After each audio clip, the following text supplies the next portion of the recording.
grand reportage. Nathalie Amar. Un grand reportage est aujourd'hui en Bolivie, un pays très majoritairement, à plus de 90%, catholique, mais où d'autres religions minoritaires cohabitent. Dans la capitale, La Paz, il existe ainsi une toute petite communauté musulmane. Ses membres ont découvert l'islam sur Internet, pour certains, grâce à une rencontre, pour d'autres. Comment vivent-ils leur religion? Quelles difficultés rencontrent-ils? C'est le grand reportage de David Bachet.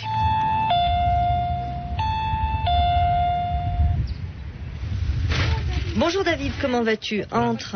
Bonjour Amina. Comment ça va? Très bien, merci. Désolé, je suis un peu en retard. Ne t'inquiète pas, il n'y a pas de problème. Entre.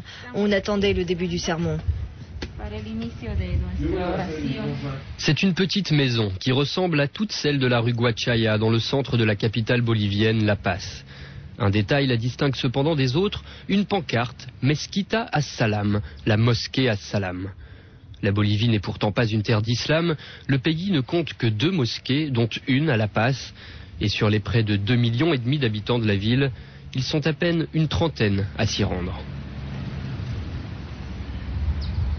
Ici, c'est Amina qui s'occupe de tout.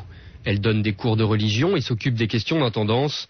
Avant, Amina s'appelait Ana Maria, jusqu'au jour où cette Bolivienne chrétienne d'origine indienne s'est convertie à l'islam.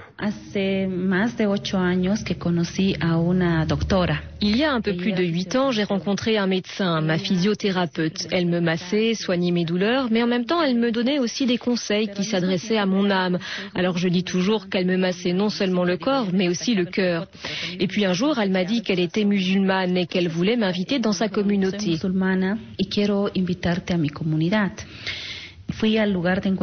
J'y suis allée. Quand je suis arrivée là-bas, j'ai dû enlever mes chaussures parce qu'on ne pouvait pas rentrer avec, et j'ai mis un voile parce qu'ils me l'ont demandé.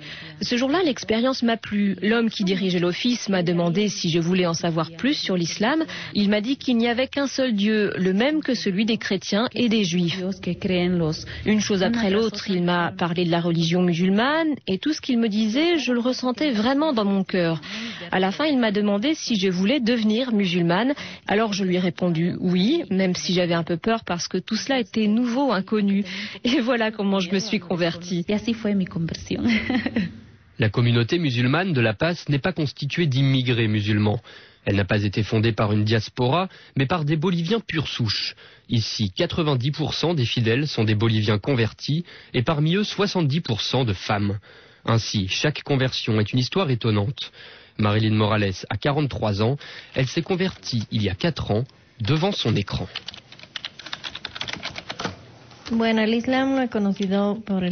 J'ai découvert l'islam sur Internet. J'y ai rencontré quelqu'un, un garçon qui vit au Maroc. Sur des sites de discussion ?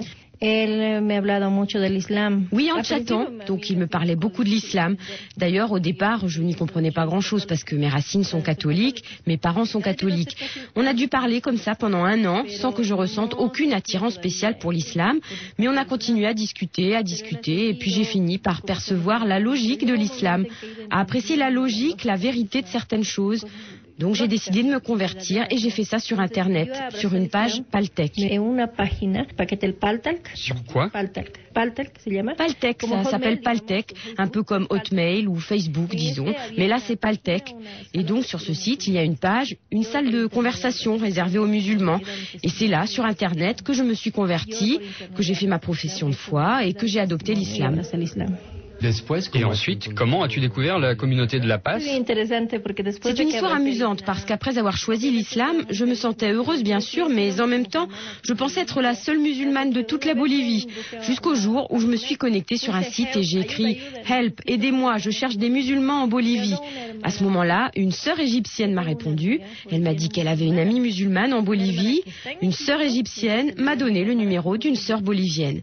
Alors j'ai appelé et je suis tombée sur Amina qui m'a introduite dans la communauté. Reynaldo, lui, ne s'est pas converti en ligne. Question d'époque, sa rencontre avec l'islam a eu lieu il y a plus de 30 ans et d'aucuns s'amusent à dire qu'il est le premier Bolivien musulman du pays. Une conversion en forme de périple qui commence en Allemagne.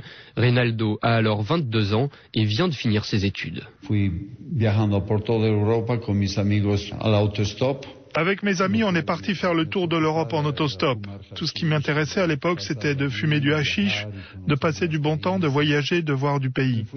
Alors on est parti au Maroc, au Sahara, au milieu du désert. Et moi, j'y suis resté 6 mois tout seul, sans trop d'argent, dans une oasis d'environ 1000 habitants, des Bédouins. Alors j'ai commencé à me consacrer à la méditation sur la religion.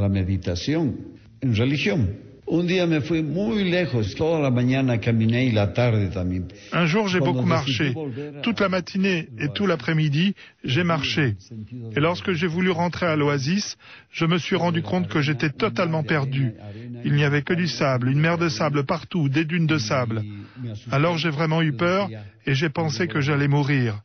Un de plus, parce que des histoires de petits hippies perdus dans le désert et qu'on retrouvait morts, c'était très commun.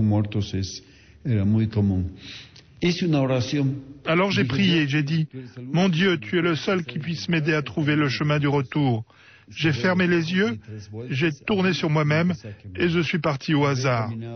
J'ai dû marcher toute la nuit jusqu'à ce qu'à un moment, en haut d'une dune, apparaisse le petit village. Cette aventure m'a donné une foi extrêmement forte, alors je me suis mis à lire le Coran et c'est comme ça que je me suis converti à l'islam.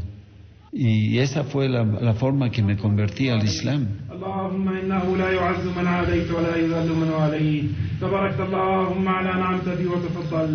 Au Maroc, Reynaldo a donc rencontré Dieu. Il y a aussi rencontré sa femme, Rama, qui l'a suivi jusqu'en Bolivie. Et si Rama fait aujourd'hui partie de la communauté musulmane de La Paz, c'est bien grâce à son bolivien de converti de mari.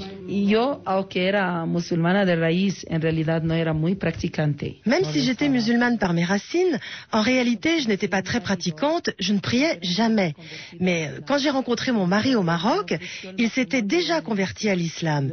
Lorsqu'il m'a demandé en mariage, il m'a dit « Je vais me marier avec toi, mais tu devras être une bonne musulmane. » Alors, je lui ai promis, mais je lui ai aussi dit que je n'étais pas sûre de moi parce que je croyais en Dieu, mais je n'avais pas la foi qu'il portait en lui. Alors c'est un Bolivien qui exige ça d'une Marocaine. Je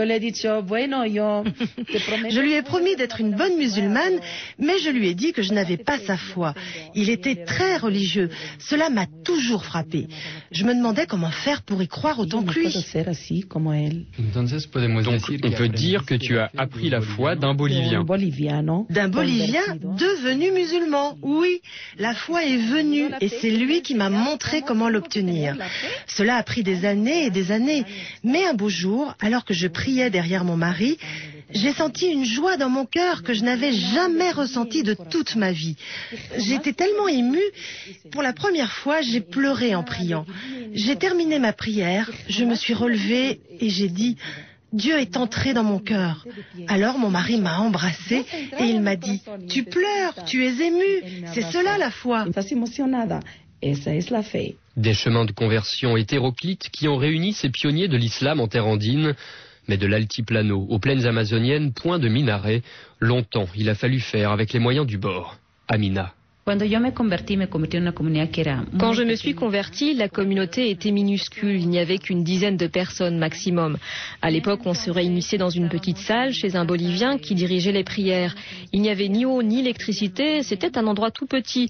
On l'avait arrangé et repeint nous-mêmes. Au début, on n'avait même pas un Coran à nous. C'est un ami rencontré sur Internet qui nous a envoyé notre premier Coran et nos premiers livres. À l'époque, on n'avait pas non plus de tapis pour prier, alors on priait sur du papier journal.